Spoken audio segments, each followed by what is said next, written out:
우리 로마서 하나님 말씀 읽겠습니다. 로마서 13장 8절부터 14절까지 말씀입니다. 신약성경 로마서 13장 8절부터 14절까지 말씀 한 절씩 교대로 봉독합니다.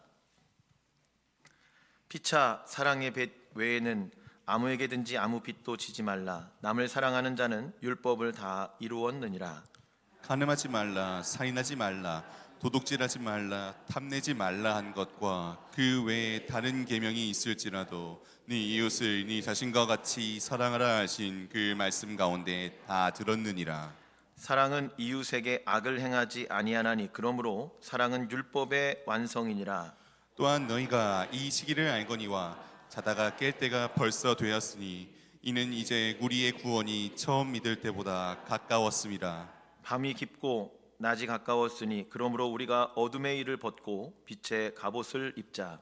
낮에와 같이 단정히 행하고 방탕하거나 술 취하지 말며 음란하거나 호색하지 말며 다투거나 시기하지 말고 같이 읽겠습니다. 오직 주 예수 그리스도로 옷 입고 정욕을 위하여 육신의 일을 도모하지 말라. 아멘. 오늘도 우리의 예배 가운데 하나님의 은혜가 가득하기를 바랍니다. 그리고 우리가 은혜 받는 것보다 더 중요한 게 있습니다. 그게 뭐냐면 우리의 예배를 하나님이 받으시는 거예요. 하나님이 영광을 받으시는 겁니다. 예배는 하나님께로 향하는 겁니다. 우리가 위로받고 은혜받고 기뻐하고 이것도 중요하지만 사실 그것은 예배의 목적이 아닙니다. 예배는 하나님이 받으시는 거예요. 그래서 오늘 이 예배가 여러분의 그 모든 마음과 정성을 다해 하나님 앞에 드려지는 귀한 예배가 되기를 주의 이름으로 축복합니다. 그리고 이제 우리는 하나님의 말씀하시는 그 음성을 듣고 순종하고 오늘 말씀 듣고 결단하고 한 주 동안 그 말씀대로 살아가려고 우리가 말씀을 붙잡는 또 시간이에요. 그래서 우리의 삶이 예배가 되는, 이게 로마서에서 바울이 이야기하는 12장에 하나님이 기뻐하시는 영적인 제사, 우리의 삶을, 몸을 하나님 기뻐하시는 거룩한 산제물로 드리는 그러한 성도의 삶인 줄로 믿습니다. 그러니까 오늘이 굉장히 중요한 거죠. 오늘 이 주일날 예배 때 말씀 듣고 붙잡고 하나님 찬양하고 주신 말씀 가지고 한 주 동안 결단하며 살아가야 되기 때문에 그렇습니다. 여러분, 세상에 보면 노래라는 거, 이게 굉장히 사람에게 큰 힘을 줍니다. 대중가요나 이런 데도 보면 다양한 주제가 있는데 사랑 노래가 굉장히 많아요. 주제 중에 아주 압도적으로 사랑에 대한 이야기가 굉장히 많습니다. 왜 그렇습니까? 이게 우리 인간의 본성이고요, 우린 누구나 다 사랑받으며 자랐기 때문입니다. 조금 더 받고 덜 받고 그 분량의 차이만 있을 뿐이지 여러분은 다 사랑받은 존재예요. 여러분, 저는 아닌 것 같은데요? 저는 사랑 못 받은 것 같은데 아닙니다. 여러분, 우리가 기억을 못하는 것뿐이지 우리 모두는 다 사랑받은 존재인 줄로 믿습니다. 동물 중에요, 오랜 기간 스스로 자립할 수 없는 존재가 있습니다. 그게 누구냐면 바로 사람이에요. 사람. 태어나자마자 어떤 짐승은 걸어요. 그렇지 않습니까? 막 소나 말이나 사슴이나 이런 포유류의 짐승들은 태어나자마자 막 비틀비틀하다가 금방 걷습니다. 그리고 제가 찾아보니까 독수리가요, 이 부모에게 날개를 배우는데 그때 이 어미가 어떻게 하냐면 둥지 밖으로 독수리 새끼를 이렇게 밀어냅니다. 그러면 떨어지다가요, 살려고 날개, 그 자라지 않은 날개로 막 몸부림을 치는 거예요. 그러다 땅에 닿기 전에 어미가 이렇게 태워서 다시 올려놓고 또 떨어뜨리고, 이 과정을 반복합니다. 그게 언제냐면 생후 100일에서 120일 사이입니다. 그러니까 3달 내지 4달이 됐을 때 벌써 날개짓을 배우는 거예요. 왜 배웁니까? 네가 날아다니면서 먹이를 사냥하라 이거예요. 네가 먹고 살으라 이겁니다. 우리 같아봐요, 생후 3개월 4개월 된 애기들한테 야, 앞으로 네가 먹고 살아라 그러면 걔네는 필히 굶어 죽습니다.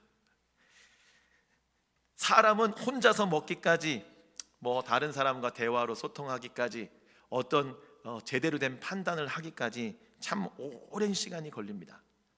보통 독립하기까지 한 20년 걸리는 것 같아요. 20년 만에 독립해도 다행입니다. 그렇지 않습니까? 어떤 이는 30년, 40년이 걸리기도 한다는 거예요. 이게 바로 인간의 그런 존재라는 거죠. 그러니까 그때까지는 어떻게 됩니까? 돌봄을 받아야 되는 거예요. 누군가의 돌봄을 받아야 되는 겁니다. 사랑을 받는 거예요. 아, 나는 사랑 안 받았습니다. 아닙니다, 여러분. 태어나고 아무것도 할 수 없는 그 시간 동안에 누군가 옆에서 우리 부모님이 그렇게 잘 지극정성으로 돌봐주셨기 때문에 우리가 여기까지 올 수 있게 된 줄로 믿습니다. 오늘 바울이 그래서 이 8절에 이런 이야기를 합니다. 한번 8절 말씀 띄워줘 보실래요? 8절. 네, 한번 읽어보겠습니다. 시작. 피차 사람의 빚 외에는 아무에게든지 아무 빚도 지지 말라. 남을 사랑하는 자는 율법을 다 이루었느니라. 아멘. 여기 보세요.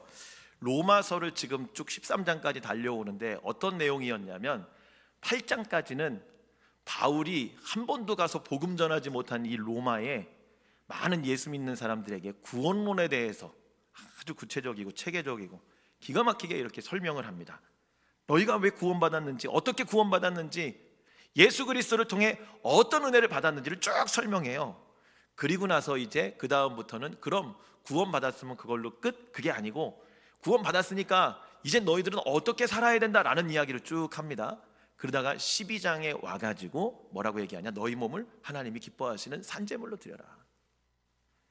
와서 예배 드릴 때만 성도 아니고 밖에 나가서 살 때도 그리스도인이다 이거예요.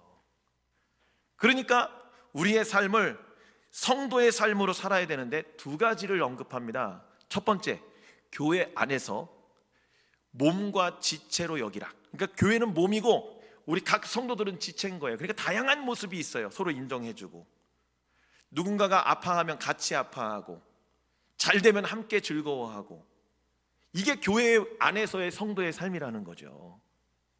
여러분, 몸에 연결된 지체 어디 하나 아파 보세요. 여러분 옆에 있는 사람 머리를 때리면 안 되겠죠? 탁 때리면 어떡할까요? 그럼 아야! 하고 손이 올라갑니다. 아니, 머리가 아픈데 왜 손이 올라가요? 지체니까 그런 거예요. 하나로 연결되어져 있으니까 그런 거예요. 망치질을 하다가 손가락을 딱 때리면 어떡합니까? 입이 아니면 다른 손가락이 꼭 잡아서 하고 그러지 않습니까? 이게 다 연결되어 있다는 거죠. 교회 안에서의 성도의 삶은 지체의 삶, 하나된 삶, 연합된 삶을 살아라 이렇게 얘기하고 있습니다. 그 다음에 그럼 세상에서는 어떻게 살아야 되느냐? 뭐 여러 이야기들이 있지만 가식의 가면을 벗어버리고 진심으로 사랑해라. 위선적으로 살아가지 말아라. 그러니까 세상 사람들이 봤을 때 아유 저 사람 위선이야. 아 교회는 다니는 것 같은데 밖에서 하는 행동 보면 똑같아. 거짓말하고 속이고. 이렇게 살면 그리스도인으로 세상 사람들이 인정해주지 않는다는 거예요. 이게 이제 지난주까지의 말씀이었습니다. 그런데 오늘은 어떻게 말씀하시느냐? 지난주에도 악을 행하지 말고 선을 행하고 가면을 벗고 사랑해라 이렇게 말씀했는데 오늘 말씀은 왜 그럼 사랑하며 살아야 되는가?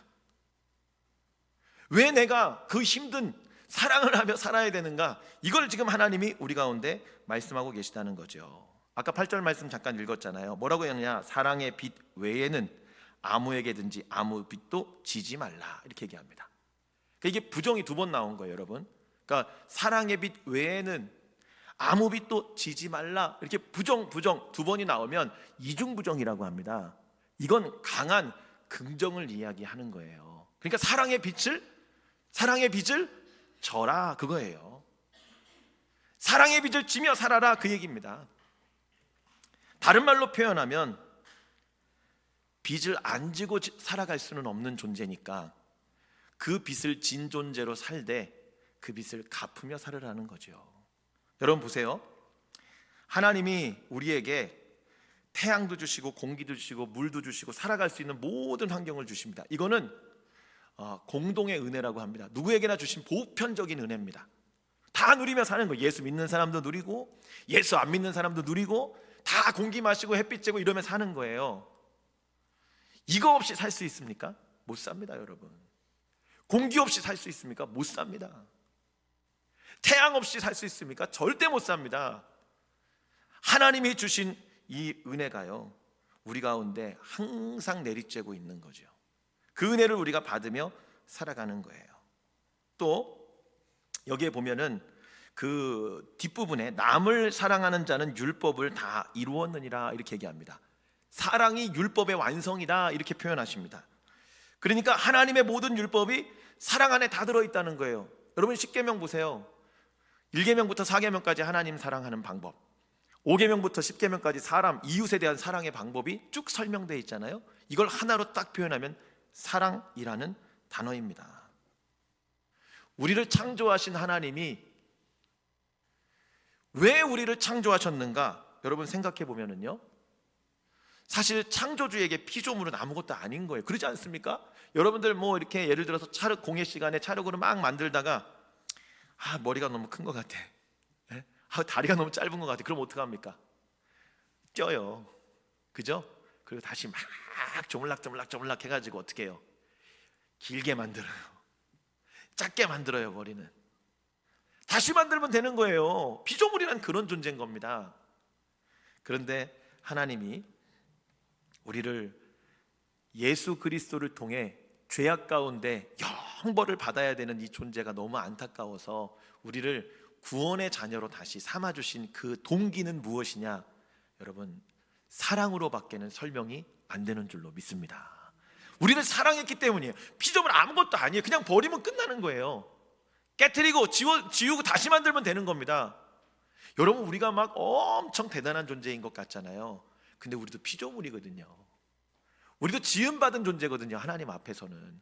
그러면 창조주가 마음대로 해도 피조물은 거기에 뭐 한거할 수 없는 겁니다. 그런데 하나님이 이런 우리를 사랑하셔가지고 육신을 입고 그 아들 예수님을 이 땅에 보내주시고 우리를 위해 십자가의 고통을 받아 죽으셨다, 아들을 죽였다. 이거는 여러분 말로 할 수 없는 하나님의 은혜고, 이걸 사랑이라고 오늘 바울은 이야기하고 있는 줄로 믿습니다. 여러분, 예수님이 십자가에서 얼마나 큰 고통을 당했습니까? 못 박히고 찢기고 피 흘리고 그 땡볕에서 정말 말라 비틀어지는 그 애벌레와 같이 모든 피를 다 쏟고 죽임을 당했습니다. 그리고 우리를 구원하셨다는 거예요. 이 은혜가 말로 할 수 없는 은혜고 하나님의 사랑이라는 겁니다. 부모님은 어떻습니까? 아까도 잠깐 말씀드렸지만 우리가 아무 의지도 없을 때 어머니는 나를 뱃속에서 10개월간을 이렇게 품으셨어요. 제가 여러분 이렇게 임신하고 이렇게 하는 과정을 보니까요, 야, 이거 남자면 하나 낳기도 참 두렵겠다라는 생각이 들 정도입니다. 죄송해요, 저는 셋을 낳지만 제가 안 낳아가지고 셋을 낳지만 여러분, 하나 낳는 것도 두렵다 이런 생각이 들어요. 왜냐? 이 뱃속에서 사는 10개월 동안요, 얼마나 조심하고 얼마나 긴장하나 모릅니다. 감기 걸리면 여러분 감기약 못 먹습니다. 그냥 버텨야 되는 거예요. 이 안에서 또 막 태동이 있고 발로 차고 막 요란한 아이들은요 얼마나 힘들게 하나 모릅니다. 또 아이가 커가면서 어떻게 돼요? 꼬리뼈가 내려앉는 것 같은 거예요. 저는 몰라요, 여러분. 그렇기 때문에 아는 겁니다. 낳아보신 분들 아는 거예요. 얼마나 무겁고요, 소화도 안 되고요. 왜냐하면 이 아이가 커가면서 소화기관을 누르니까. 이 힘든 과정을 다 거치고 10개월 만에 드디어 이 아이가 세상 밖으로 이제 출산을 합니다. 그럼 끝나요, 여러분? 아니죠. 한시도 눈을 뗄 수가 없어요.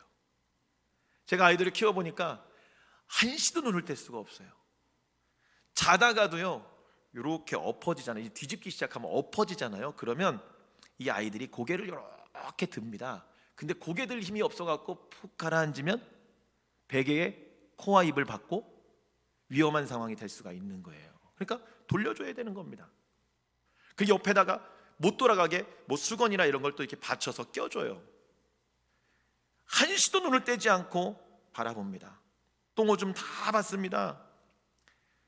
엄마가 아빠가 잘 시간도 없이 애가 배 고프다 그러고 울고불고 하면 우유 데워서 먹여야 됩니다. 그것뿐입니까? 뭐 말로 할 수 없는 은혜와 사랑을 우리가 받았다는 거죠. 참으로 감사합니다. 근데 우리는 하나도 기억 못해요. 거의 다 잊어버립니다. 우리가 받은 사랑은 말로 다 표현할 수 없다는 거죠. 그러니 여러분, 저와 여러분은 모두가 사랑의 빚진 자인 줄로 믿습니다. 한번 얘기해 보세요. 옆에 사람한테. 당신은 사랑의 빚진 자입니다. 시작. 네. 우리 모두가 다 사랑의 빚진 자인데, 그러면 빚진 자는 어떻게 살아야 되느냐? 갚아야죠, 여러분. 빚진 자는 갚아야죠. 내가 빚을 졌으니까 갚으며 살아야죠. 죄의 값은 예수님이 십자가에서 공짜로 갚아주셨어요. 그러니 그 은혜가 너무 감사한 건데, 오늘 성경은요, 우리에게 사랑의 빚은 공짜가 아니라고 말씀하고 있습니다. 사랑의 빚은 갚으래요. 사랑받았으니까 그만큼 사랑하며 살라고 말씀하고 있는 겁니다. 그런 방법들이 9절에 이렇게 9절 10절 한번 말씀 띄워줘 보실래요? 9절 10절 같이 읽어보겠습니다. 시작. 가늠하지 말라, 살인하지 말라, 도둑질하지 말라, 탐내지 말라 한 것과 그 외에 다른 계명이 있을지라도 네 이웃을 네 자신과 같이 사랑하라 하신 그 말씀 가운데 다 들었느니라.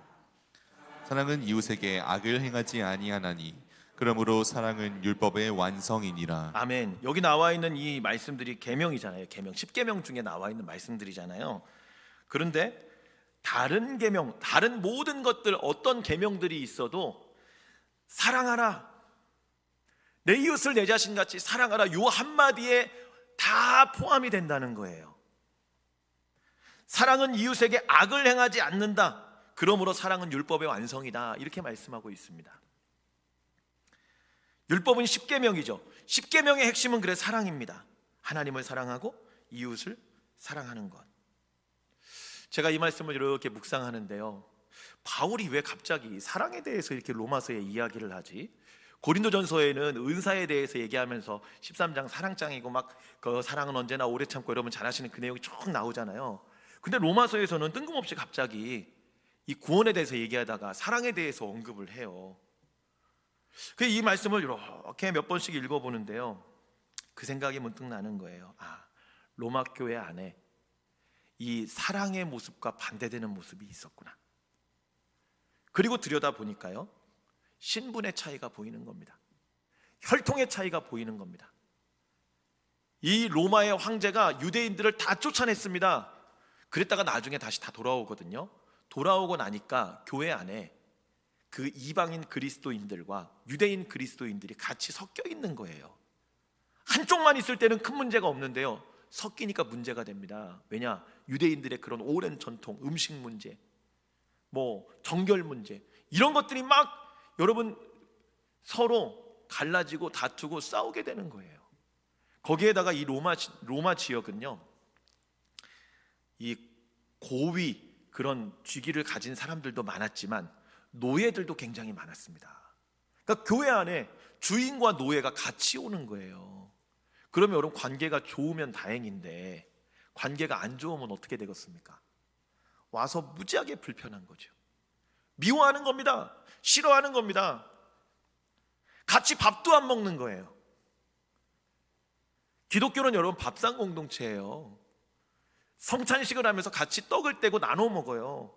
그런데 서로 자기가 고급스러운 음식 따온 사람들은 고급스러운 음식 가지고 자기들끼리 수준 맞는 사람들끼리 모여서 먹고, 그렇지 못한 사람은 저쪽에 그렇지 못한 사람 그러면 이게 교회 안에서 하나가 되겠습니까? 안 되죠. 바울이 그러니까 이 사랑에 대해서 이야기를 하는 거예요. 바울이 이 로마서 말씀에 이 신분의 차이와 혈통의 차이와 이런 바리새적인 율법적인 행위들의 모습을 바울이 지금 지적하고 있는 겁니다. 안식일을 지키고 11조를 내고 바리새인들 잘 사는 것 같죠. 근데 그 안에는 뭐가 없습니까? 사랑이 없어요. 사랑이 없는 신앙의 삶은 가짜인 겁니다, 여러분. 가짜. 내가 신앙생활 잘하고 있나? 난 진짜 제대로 된 성도인가? 여러분, 나를 점검해 볼 때 내 안에 사랑이 있는가를 한번 확인해 보십시오. 나는 참아주고 인내하고 용서하고 받아들여주고 내 것을 주장하지 않는가? 그렇지 않다면 여러분, 우리는 무언가 잘못된 삶을 살아가고 있는 거예요. 오늘 11절 말씀을 한번 읽어보도록 하겠습니다. 11절 같이 읽습니다. 시작. 또한 너희가 이 시기를 알거니와 자다가 깰 때가 벌써 되었으니 이는 이제 우리의 구원이 처음 믿을 때보다 가까웠습니다. 아멘. 바울이요, 지금 왜 사랑하며 살아야 되는가? 뭐라고 이야기하느냐? 우리의 구원이 처음 믿을 때보다 가까웠습니다. 이게 뭐냐? 영혼의 때가 있다는 거예요. 여러분의 삶이 영원하지 않다는 거예요. 여러분의 삶의 끝이 있다는 거예요. 누구나 다 죽음을 맞이하게 된다는 겁니다. 그러면 육신의 삶은 끝나요. 그리고 나면 어떻게 됩니까? 영혼의 삶을 살아가야 되는 겁니다. 우리의 인생이 길면 100년, 120년 뭐 이렇게 되겠죠. 그러나 영혼의 때, 영혼의 삶은 영원하잖아요. 정말 기간으로 따지면 비교할 수 없는 가치의 그 삶을 우리가 준비해야 되기 때문에 사랑하며 살아라 이렇게 얘기합니다. 여러분 잘 아시는 알버트 슈바이처 박사가 있지 않습니까? 이 슈바이처 박사가 참 명성이 있고 굉장히 큰 업적을 이뤘고 사람들에게 칭찬받는 그런 의사였습니다. 그런데 이 슈바이처 박사가 노년에 어떻게 하느냐? 아프리카로 선교를 가요. 가서 무료로 봉사합니다. 왜요? 그 나이에 왜 힘든 것을 자꾸만 선택합니까? 그냥 쉬어도 돼요. 그냥 그 일을 하지 않고 그냥 자기가 살고 있던 그 지역에서 그냥 그렇게 의사 노릇하면서 편안하게 살아도 됩니다. 근데 모든 걸 다 내려놓고 거기로 가요. 슈바이처 박사의 신앙은요, 임박한 종말론을 가지고 있었습니다. 하나님의 나라가 곧 올 것이다. 내가 살고 있는 지금 이 순간에 하나님 나라가 임할 수도 있다. 예수님 재림하실 수도 있다. 이런 믿음이 있었습니다. 뭐 날짜 정해놓고 여러분 옛날에 무슨 이상한 데처럼 다미선교회나 이런 데처럼 그런 게 아니고 주님이 언제 오실지 모르니까 기름을 준비한 지혜로운 다섯 처녀처럼 잘 준비하고 있는 거예요. 그러니까 내 삶을 어떻게 해요? 하나님 앞에 드리는 거예요. 사랑으로 나누는 거예요. 나는 사랑에 비친 자입니다. 그리고 아프리카로 가는 겁니다, 여러분. 본문은 때를 이야기하고 있죠. 처음 믿을 때보다 가까웠습니다. 자꾸 가까워지는 거예요. 언제 주님이 오실지 모르는 거예요.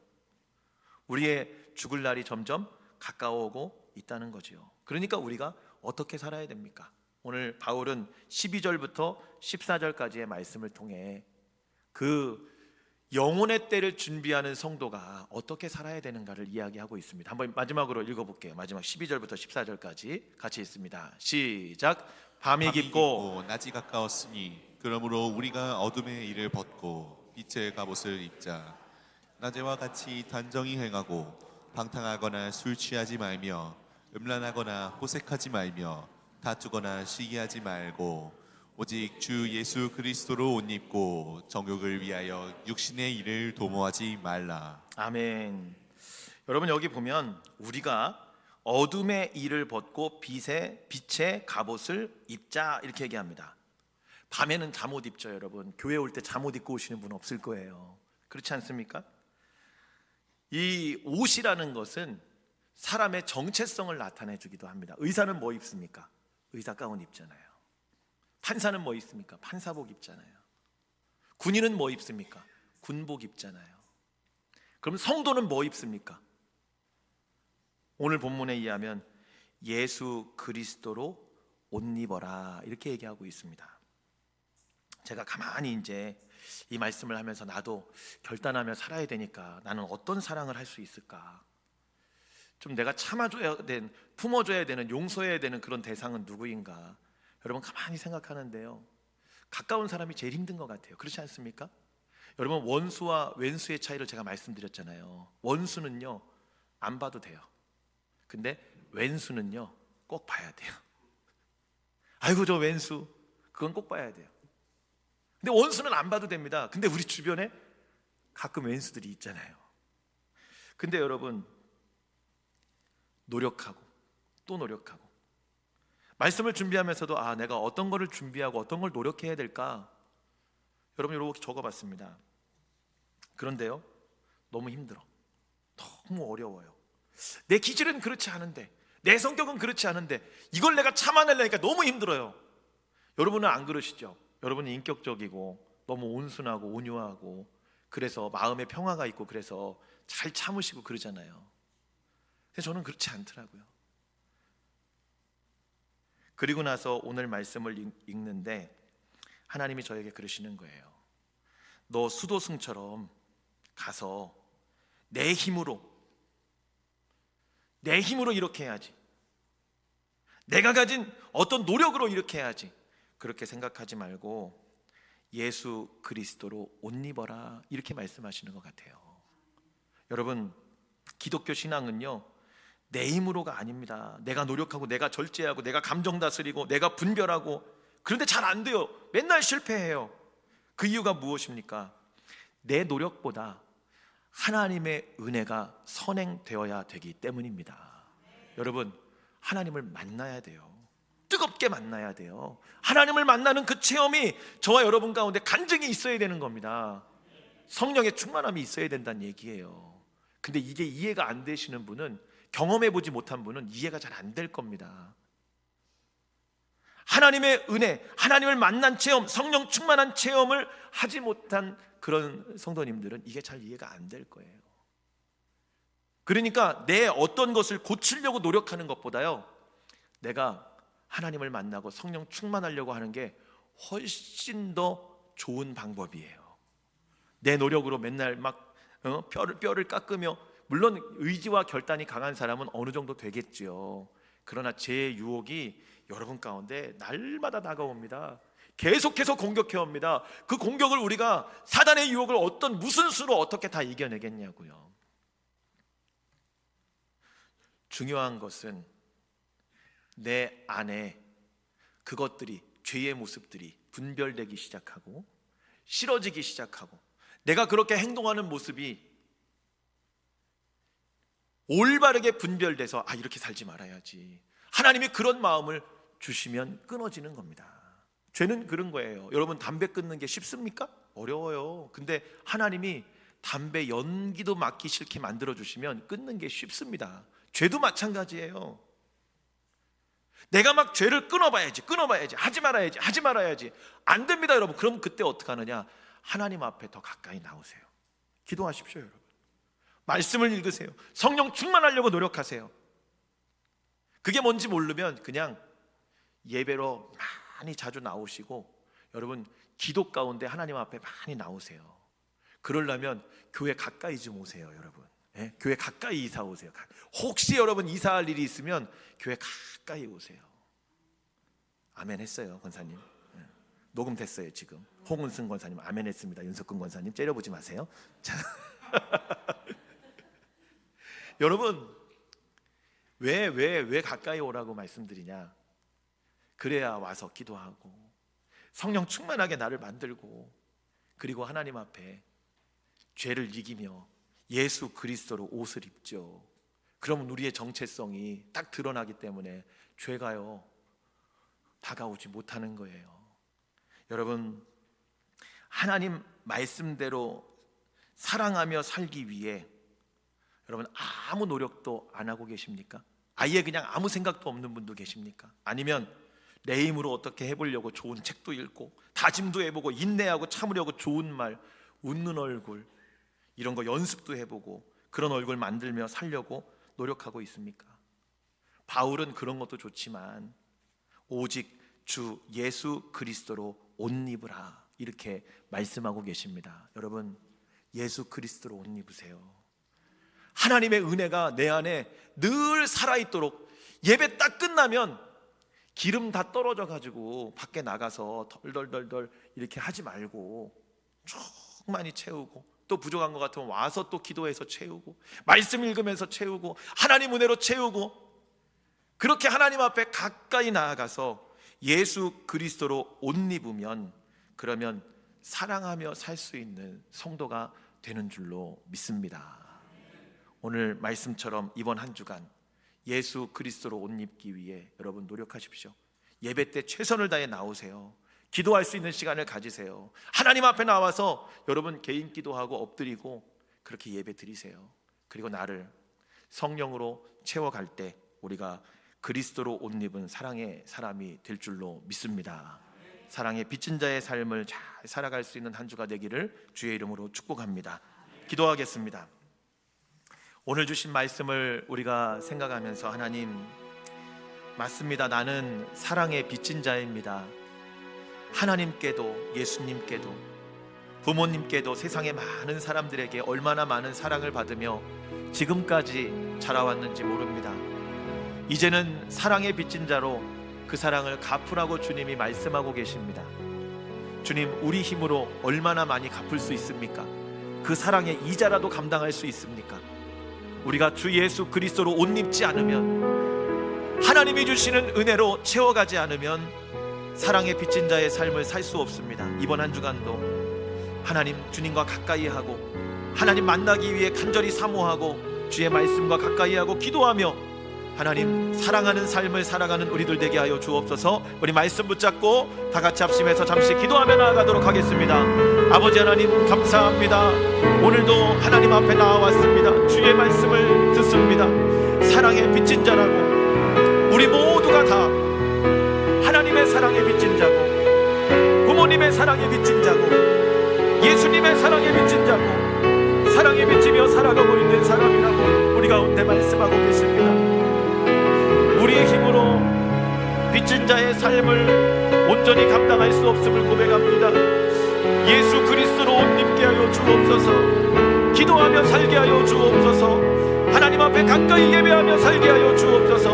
주님과 더 가까이 나아갈 수 있는 이번 한 주가 되게 하여 주시옵소서. 그러면서 하나님, 이제 빚진 자의 사명을 감당하기 위해 사랑하고 용납하고 용서하고 우리가 이런 믿음의 성도의 삶을, 사랑의 성도의 삶을 살아갈 수 있는 저희들이 될 수 있도록 주님 인도하여 주시옵소서. 제가 기도하겠습니다. 하나님, 우리를 너무나 사랑하셔서 하나님께서 구원의 큰 사랑을 베풀어 주시니 감사합니다. 예수님께 받은 사랑, 그 사랑이 너무 크고 감사한데, 또 부모님께 살아오면서 많은 사람들에게 사랑의 빚진 자로 우리는 살아왔습니다. 그리고 이제는 그 빚을 갚으며 살라고 주님이 말씀하고 있습니다. 그러나 세상은 호락호락하지 않습니다. 내 맘대로, 내 뜻대로, 의지대로 그 사랑을 다 갚으며 살아가기가 참 어렵습니다. 그리스도로 옷 입게 하여 주옵소서. 예배하고 기도하고 말씀을 가까이 하며 하나님의 은혜로 채워가는 성령 충만한 저희들 되게 하여 주시옵소서. 이번 한 주간도 그래서 사랑의 빚진 자의 삶을 온전히 감당하는 우리 사랑하는 모든 성도들이 되게 하여 주시옵소서. 예수님의 이름으로 기도드립니다. 아멘. 우리 주신 말씀